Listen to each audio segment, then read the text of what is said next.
الحمد لله رب العالمين والصلاة والسلام على سيد الأنبياء والمرسلين أما بعد فأعوذ بالله من الشيطان الرجيم بسم الله الرحمن الرحيم إنا نحن نزلنا الذكر وإنا له لحافظون وقال النبي صلى الله تعالى عليه وسلم خيركم من تعلم القرآن وعلمه أو كما قال عليه الصلاة والسلام وقال رسول الله صلى الله تعالى عليه وسلم من عادى لي وليا فقد آذنته بالحرب رواہ البخاری۔ برادران اسلام، ہم اور آپ سب جانتے ہیں کہ قرآن کریم میں اللہ تبارک و تعالی نے قرآن کریم حفاظت کے لیے جو آیت نازل فرمائی ہے وہ ہے انا نحن نزلنا الذکر وانا لہ لحافظون، کہ ہم نے ہی اس ذکر کو نازل کیا اور ہم ہی اس کی حفاظت کریں گے۔ اللہ تبارک و تعالی قرآن کی الفاظ کی اور قرآن کے معانی کی اور نبی پاک علیہ الصلاۃ والسلام کی پوری زندگی جو احادیث کا ذخیرہ ہے وہ قرآن کے معانی ہی ہیں، اس کا حفاظت کا وعدہ لیا ہے۔ نبی اکرم صلی اللہ تعالیٰ علیہ وسلم کا ایک فرمان ہے کہ تم میں سب سے بہتر وہ ہے جو قرآن پاک کو سیکھے اور سکھلائے۔ دوسری جگہ حضرت نبی کریم صلی اللہ علیہ وسلم نے ارشاد فرمایا کہ علماء وارثین انبیاء ہیں۔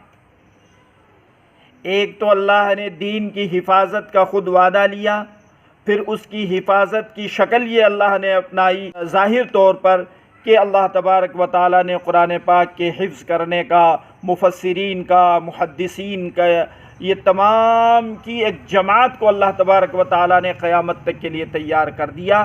اس جماعت کو علماء کی جماعت کہا جاتا ہے۔ علماء میں محدثین بھی ہیں، مفسرین بھی ہیں، فقہاء بھی ہیں اور دیگر دین کی محنت کرنے والے جو دین کا علم جانتے ہیں ان کو عالم کہا جاتا ہے۔ دنیاوی جتنی بھی تعلیم ہے، گریجویشن جو کیے ہوئے ہیں، گریجویٹ ہیں، ان کو عالم نہیں کہا جاتا۔ اسی لیے نبی اکرم صلی اللہ علیہ وسلم نے فرمایا علماء وارثین انبیاء ہیں۔ اور آپ نے ایک موقع پر بطور عتاب کے یہ فرما دیا کہ جو میرے دوست کو تکلیف دے اس کے لیے میری طرف سے اعلان جنگ، یعنی اللہ کی طرف سے اعلان جنگ ہے۔ اللہ کی طرف سے اعلان جنگ دو ہی شکلوں میں ہوتا ہے، یا تو سود خور کے لیے یا پھر علماء کو۔ ابن حجر رحمہ اللہ فرماتے ہیں کہ یہاں ولین سے مراد عالم دین ہے۔ تو ہمیں یہ پتہ لگ گیا کہ نسلاً بعد نسل نبی پاک علیہ الصلاۃ والسلام کے دور سے لے کر کے صدیق اکبر رضی اللہ تعالیٰ عنہ، حضرت عمر فاروق، خلفاء راشدین کے زمانہ، تابعین، تبع تابعین، سلف صالحین، اولیاء اعظام، اور اب تک جو دین کی حفاظت کرنے والی جماعت ہے وہ علماء کی جماعت ہے۔ اب اگر ہم علماء کی جماعت کو برا کہتے ہیں تو وہ انڈائریکٹلی گویا ہم اس دین حنیف کو برا کہہ رہے ہیں جو حضرت نبی کریم صلی اللہ علیہ وسلم لائے۔ مجھے آج ایک مختصر سا ویڈیو سننے کو ملا، انتہائی افسوس ہوا۔ ملک کے معروف و مشہور شاعر جن کو بڑی ہی قدر کی نگاہ سے دیکھا جاتا تھا، کہیں مہاجر نامہ لکھ رہے ہیں، سنا رہے ہیں، کہیں ماں کے بارے میں ایسے ایسے الفاظ اشعار سنا رہے ہیں کہ جس سے لوگ روتے تھے۔ یقیناً ان کی شاعری، ان کی ذہانت،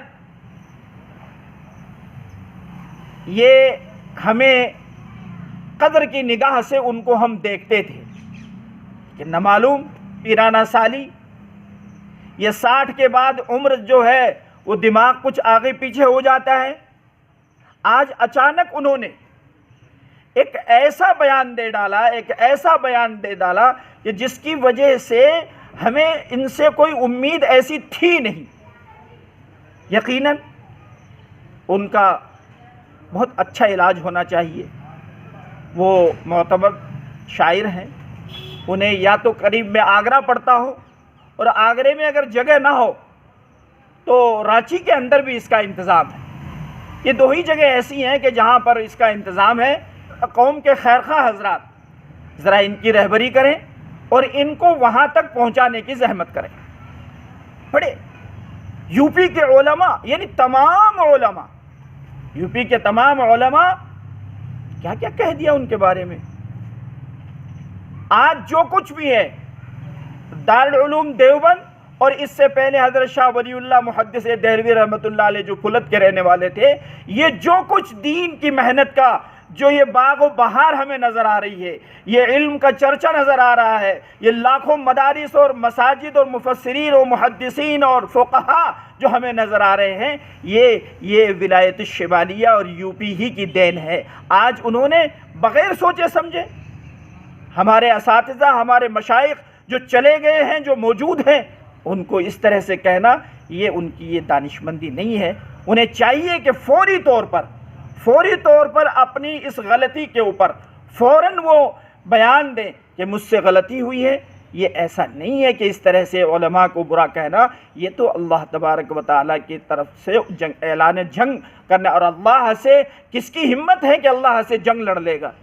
اللہ تو ایک نس دماغ کی خراب کر دیں گے، بس تمام کام تمام ہو جائے گا۔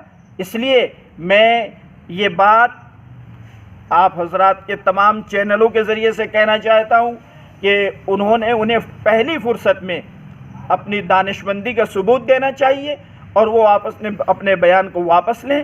اہل علم، علماء، یہ انبیاء کے وارثین ہیں، اور ہم جانتے ہیں کہ وارثین کا کیا مقام ہوتا ہے۔ اس لیے علماء کو برا نہ کہنا، یہ اپنی آخرت کو خراب کرنا ہے۔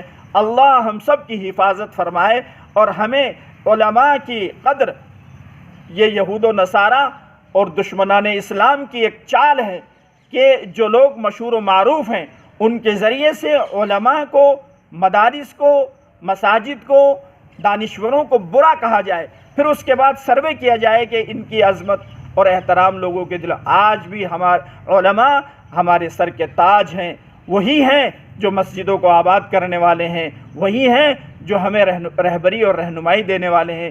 اس لیے خدا کے واسطے میں آپ سے پھر یہ کہتا ہوں کہ ایسی کوئی بھی تقریر ہو، کسی کی طرف سے بھی ہو، چاہے وہ کسی عالم کی طرف سے بھی اگر ہو، تب بھی وہ قابل مذمت ہیں، اور انتہائی قابل مذمت ہیں، اور قابل توجہ ہے کہ وہ فوراً اپنی اس بات سے رجوع کریں، اور اپنی اس غلطی کا جو گناہ ان سے ببانگ دہل ہوا ہے، اسی طرح سے وہ اپنی اس کا معافی کا اعلان کریں۔